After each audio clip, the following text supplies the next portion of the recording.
Hello everyone, and welcome to the second edition of Phil's Live Health Talk.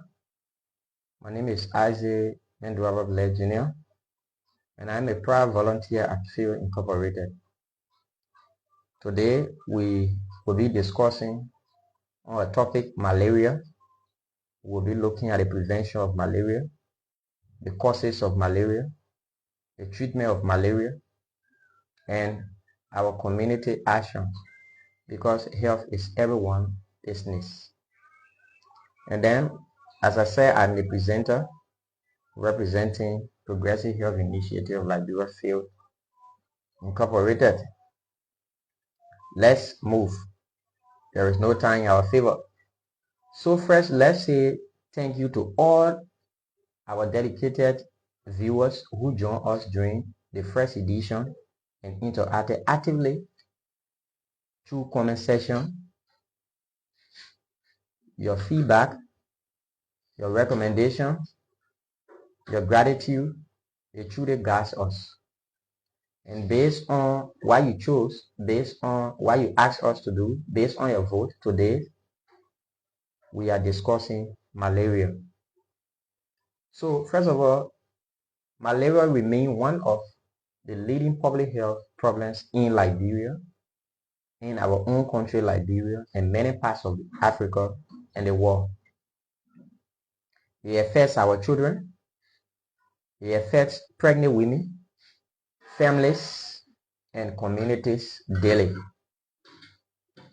So today we will take time to understand what malaria is, how it spreads, how to prevent it, what to do when someone gets sick, and what role you can play in reducing malaria in your homes and neighborhood. So it is very interesting today. So invite some of your colleagues to follow, share the life courage, and then let's move.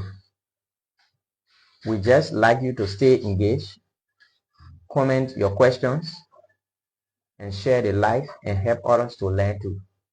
So what is malaria is the first question we want to address. What is malaria as our topic today? Understanding malaria, malaria is a life-threatening disease and it is caused by a parasite called Plasmodium. Malaria is caused by Plasmodium and it is not caused by cold. Malaria is not caused by cold. Malaria is not caused by rain, or it is not caused by dirty food. Dirty food cannot give you malaria. Cold cannot give you malaria. Rain cannot give you malaria.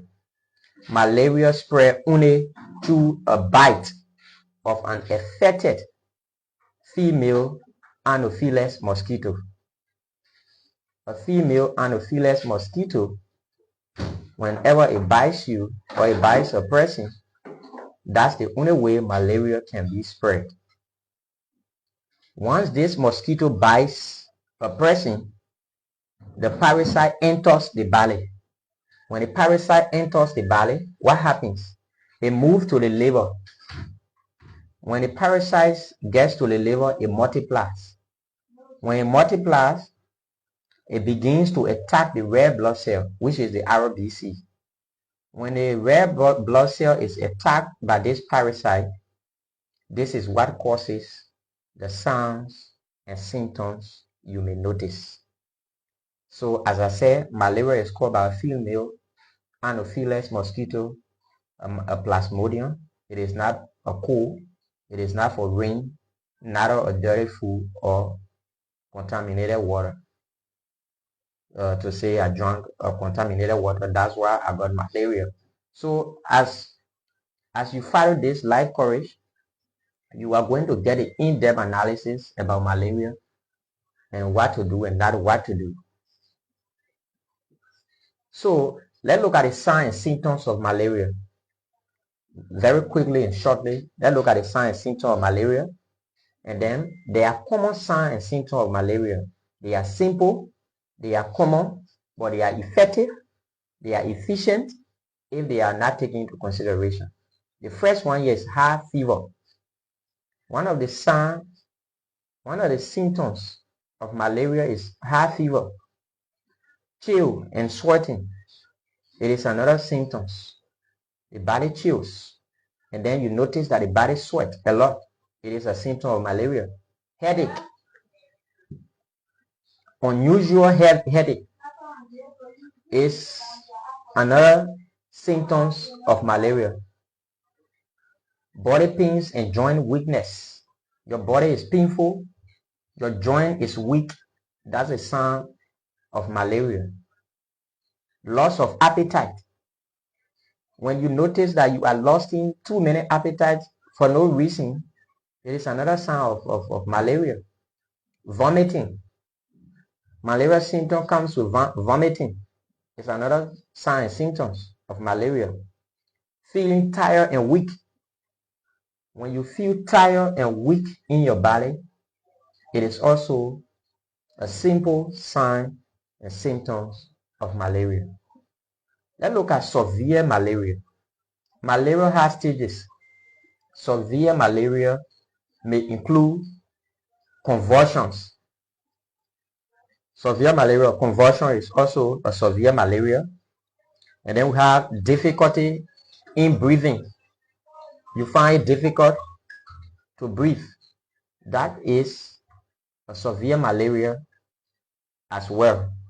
And then we have severe anemia. Severe anemia is also a severe malaria. So what we mean by severe anemia? This is a condition that affects everyone.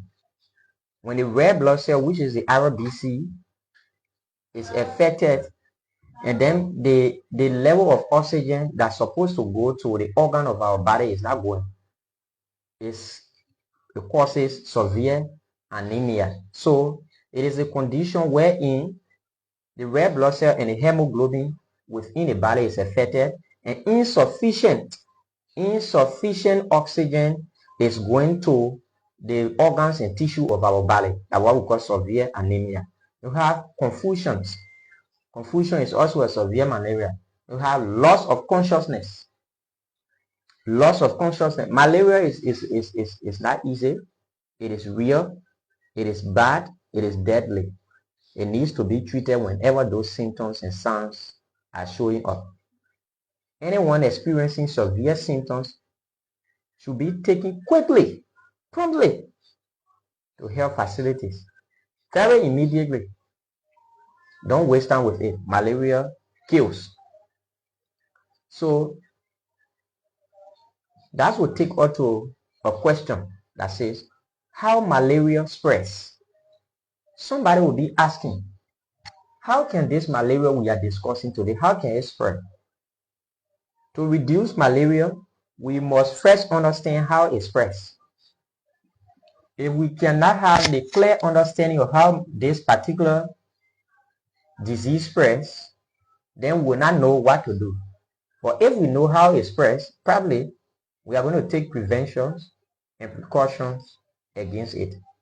So malaria spreads when few of those things that I'm about to name happens. I'm going to list 4 things that happens when malaria that causes the spread of malaria. The first one we'll look at here is a mosquito bites someone who has malaria. As we talk about mosquito, which is a plasmodium, the Anopheles mosquito, which is a female mosquito. When it bites somebody who has malaria, like I was speaking to you, for example, I have a malaria, then that mosquito come and bites me. Definitely, malaria will spread. Then the second point is the mosquito becomes infected. So I have a malaria, and then that mosquito bites me, it bit me before, that mosquito will be infected with malaria. So when that mosquito is infected, the third point is that same mosquito bites a healthier person, somebody who don't have malaria. The mosquito bit me and I have malaria already, and the mosquito is infected. mosquito went and bites another person who is healthy, that person will definitely come down with signs and symptoms of malaria. The parasite enters the healthier person's bloodstream. Once that infected mosquito bites you, the parasite will enter that particular person's bloodstream. So these are ways mosquito spread, malaria spread rather. And then a female and a female mosquito breathes in. How it breathes in? The way it breathes in into our environment will name few to you. Stagnant water. That's the first one we'll look at. Stagnant water. Which water are considered to be stagnant water? Waters that are not flowing. Water that are sitting, like we have a hole in our environment where water is sitting. A water body that is right behind our house, or it is in our community. It is not flowing, but it is there. It is causing lot of problem for us because it is there where microorganisms and bacteria are, and mosquitoes live there. So they call them stagnant body of water. They'll have water containers that left open. Maybe water is placed in a bucket right beside the house. It is there. You cannot cover that water. The water has spent 2-3 months. That water is also contributing to the spread of malaria in that community because it is within that water you can see the mosquito live. And then we have dirty drains. We have drainages in our communities, in our environment, drainages that are very dirty. Mosquitoes are there. We have pondos around homes. Pondos are all about rainfalls. When it rainfalls, the little water that's set within the environment where there are holes, those water that set after rainfalls, they are called pondos. Pools of rainwaters, they are pondos.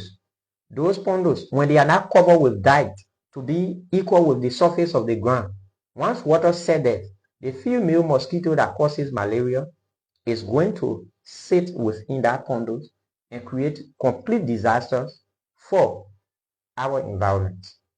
So these are ways we raise mosquito within our environment. This means our environment play a very major role in the spread of malaria. Our environment, the way in which we keep our environment, they play a major role in the spread of malaria. So if you are just joining us, this is the official page of Progressive Health Initiative of Liberia, FAILED. And this is the second edition of our health talk here live. If you are joining us, the topic on discussion is malaria. We are discussing the cause of malaria. We are discussing the signs and symptoms of malaria and what we need to do in order to prevent malaria from spreading. So your comments, your suggestions, your recommendations, your contributions are appreciated within the comment section. So back to our topic. How to prevent malaria. Remember, the motto of Progressive Health Initiative of Liberia says, health is life. And then we have personal and household action.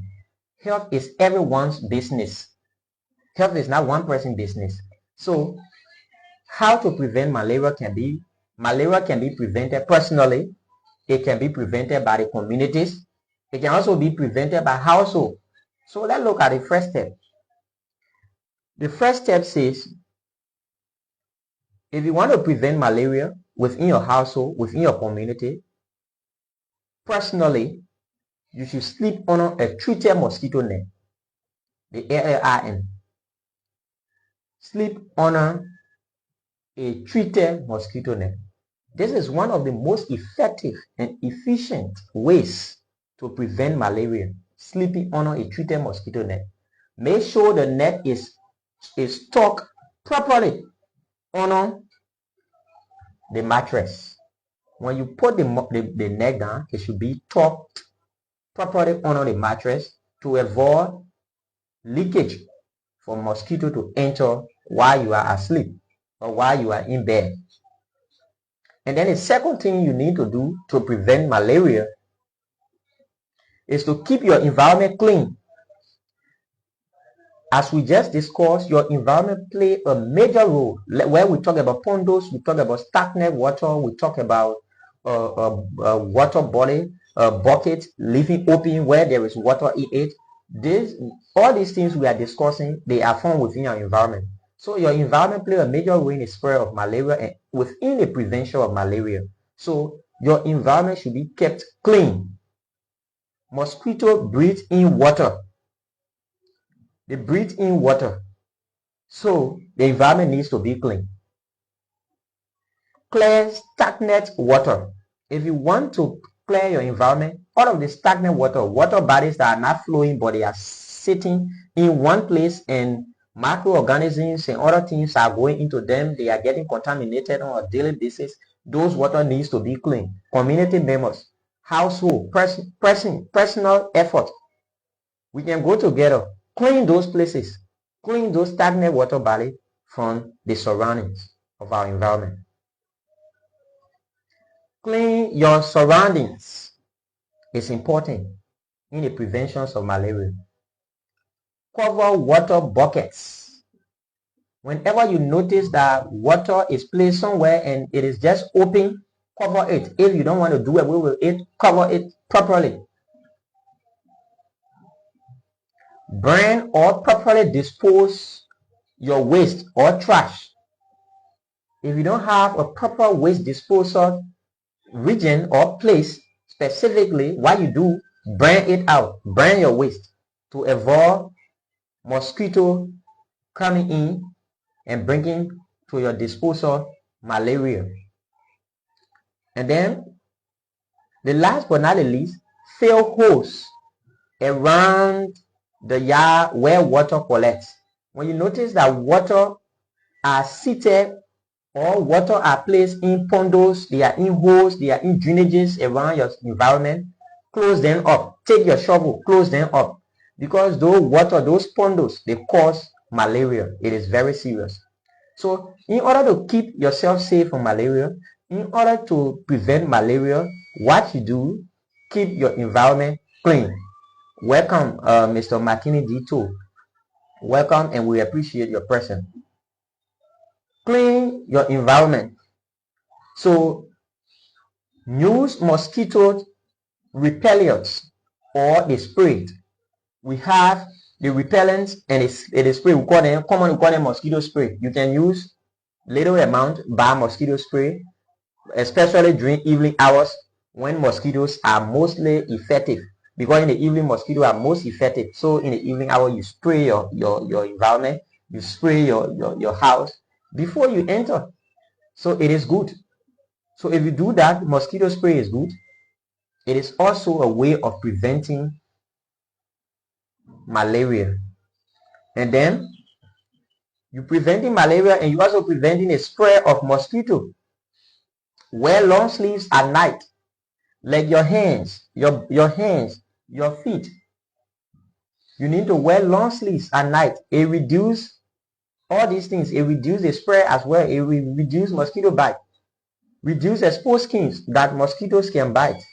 So where you think mosquito able to sit when you are asleep to affect you, to bite you, wear long sleeves to cover them. Ensure proper ventilation. It also play a major role in a prevention of malaria, in a prevention of malaria and to stop mosquito from harming us. Proper ventilation. New fans.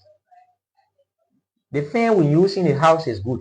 It reduces mosquito bites by making it harder for them to land on your skin because mosquito is very light in weight. So when the fan is on, the breeze is heavy enough. It blow away mosquito. They don't have weight, it blow it away. So fan is also recommended that you use them to push away those things that were just named. These things are simple. They are simple steps. They are very simple to our hearing, but when you practice them consistently, it can drastically reduce malaria cases. It reduces malaria cases within our environment. You can contribute to this live talk show in the comment section. Give us your thought, recommendations, whatsoever. Share the live video. Let other people learn from this. We are also here to learn from you out there. So your contribution is needed. Say something about this topic on a discussion. Malaria is what we need to do as organization, what we need to do as community to stop the spread of malaria and mosquito within our environment. So let's look at malaria in pregnancy.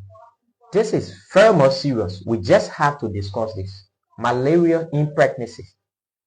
Pregnant women are at higher risk because malaria can lead to so many things in pregnancy. It is very serious. Let's look at miscarriage. We look at severe anemia that was previously discussed. We look at low breath weight. We look at premature breath. We look at stillbirth. All these things that were just listed, they can be caused by malaria in pregnancy. Miscarriages or miscarriage is also, we also call it spontaneous abortion. It's bad. It's bad. When the pregnancy stops growing, definitely miscarriages come in, abortion comes in. They can also be caused by malaria. So you see now how malaria is dangerous. Malaria is dangerous. It is hazardous to us as individuals. Mothers, because that condition we call severe anemia, wherein the red blood cell, which is the RBC, is affected, and then the hemoglobin is also affected, and insufficient oxygen is reaching the organs and tissues of our body. Definitely it affects pregnancy. Low breath weight,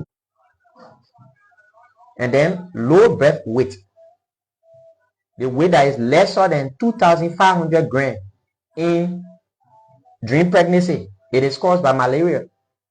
Premature breath. Premature breath is merely around 37 weeks. A woman is around 37 weeks in pregnancy.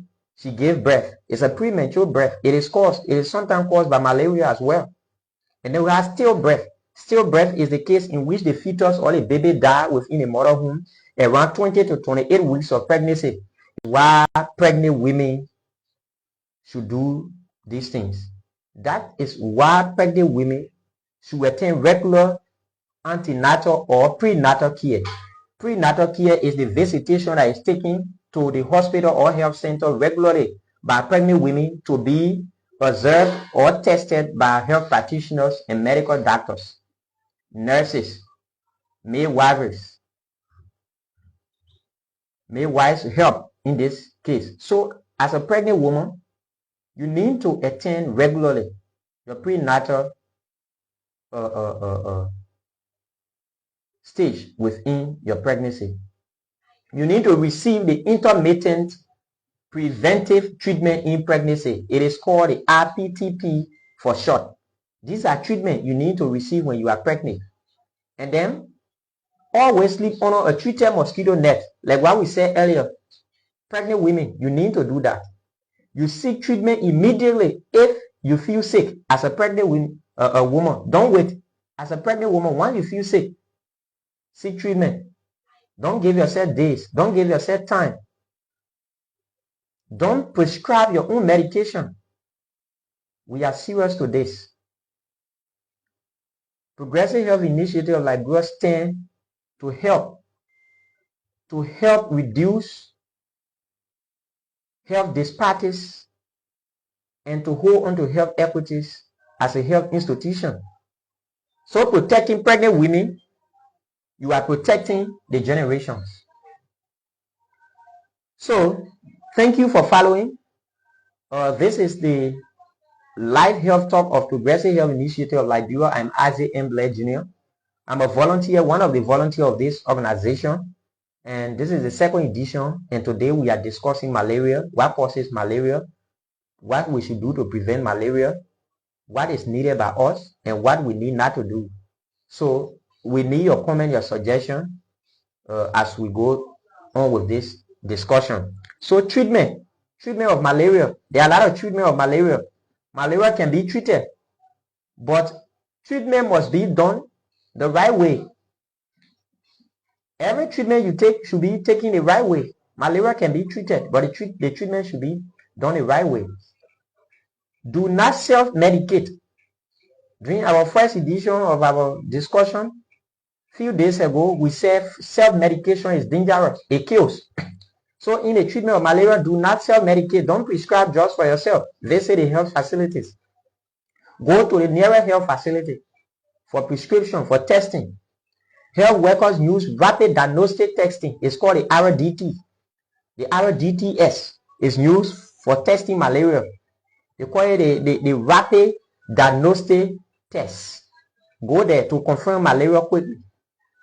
The recommended treatment is the ACT. We call it ACT, ACT. It is called the artemisinin-based combination therapy. They put various medicines together, combine them, and then you take them for the treatment of malaria. And then we want you to take some things into consideration that are very important. Finish the full dose, even if you feel better. When you go to the hospital, when they give you malaria medicine or tablet, those drugs, please finish those doses. Please do not say I'm better in my body, so I will not complete my medicine. No, it is bad. It is not advisable. We beg you. We are using this medium, this life courage, to appeal to everyone in Liberia, out of Liberia. Please finish your dose. Do not share malaria medicine. Don't share it. When they give it to you, you yourself take them to be well. Don't share them out. Do not use expired medicine. When you visit a hospital, please learn to read on those medicine, those tablets, those drugs they are giving to you. Read on them. Some of them have stayed longer in a hospital, so they are expired. Please don't use expired medicine. Do not rely on herbs to kill severe malaria. Those severe signs and symptoms, those severe malaria we name, like the case in which insufficient oxygen is going to your body, is going to the organs and tissue of your body, where your hemoglobin, your red blood cell is affected by malaria. Herbs cannot do anything to that. You need to visit the hospital. We advise you to visit hospital. Do not rely on herbs alone. Severe malaria requires hospital care, including IV medication. You need to go through the IV medication is needed, and close monitoring. You need to be monitored closely. Do not carry on your self-prescription when it comes to the issue of malaria. Malaria is dangerous. Malaria is deadly. Malaria is real. So what's the role of the community? So let's look at the role of our community and the role of our organization, Progressive Health Initiative of Liberia Field. What we need to do. First of all, let's look at the role of our organization. We are health institutions. We are health organizations. So we believe that health is a shared responsibility. Health is a shared responsibility. At Field, we believe that health is a shared responsibility because health is everyone's business. Our goal is to educate. And some of our education is through our life courage, like this live health talk. Our goal is to educate, to empower, and to engage community to take actions in control of their well-being. We talk to you. We discuss issues like this live. We visit community. We visit radio station. We provide live radio talk show. When we're doing these things, we are providing educations on numerous of health topics and discussions. So these are some of our responsibilities as health organization. What is needed by our community's members? So community members can help now to, one, report high mosquito breed areas. So like the pandos, like the stagnant water valley, like the community where there is a pool that is deplorable. Community can help to report those cases, those places to health facilities, to health practitioners. Community members can help. They can encourage a household to clean their surroundings. You clean your surroundings. You can help identify sick individuals and directing them to health facilities. We as health organization, we are not in a community. We visit community based on our schedules. But you are there. You identify those who are sick. Some of your community dwellers may be sick. Help them to directly visit health facilities. Support pregnant women and children to seek care early. Like what we say, mosquito bite, malaria is very dangerous to pregnant women. So you help them to seek medication early, to visit health facility early. When communities work together, malaria cases drop significantly. I want to assure you. When we work together, the cases of malaria will drop significantly. So for now, if you have a question, you have your recommendation, you have contributions to this topic, you can make them within the comment section. Just tap post, share the live courage. During this time, we also allow our viewers to talk to us through our comment section. But there are other questions that some of us who are watching live will be having in mind to ask, that will let to jump in to peek into your minds and ask those questions if the necessity there, if you love it. Somebody would like to ask, how can I protect my children from malaria? Somebody may ask this question. So a very short answer to this question is, your children can be protected from malaria when your environment is clean, when your house is clean, when your community is clean, when you are keeping your community, your house, your household, your environment clean, your children definitely will be protected from malaria. Thank you very much, Fit Wasiawe. Thank you for following us. Thank you for your comments. And we ask that you share our posts and continue to engage with us. Thank you. So when your community is clean, when your environment is clean, definitely the children will be protected from malaria. Then another question that is in the mind of our people out there who are following that would like to ask us, what should I do if someone gets severely sick at night? So this is why it is important to get our health facilities emergency contacts. When you visit health facilities, our nurses, our midwives, our medical doctors, our health practitioners, get to them, create friendship with them, get their contacts. Because somebody getting sick at night severely, we don't advise you to treat anybody at night. Why you are not a health practitioner. You are not an aide. You don't have access. You don't have ideas how to treat somebody. Why if you treat somebody at night yourself and something contrary happens? So get health facilities, emergency contacts, call them immediately, and then they will come in. There are ambulances available at various health centers. They are going to chip in as soon as possible, and that person who is sick will be treated nicely. Another last question that may be in the minds of our followers is, how do I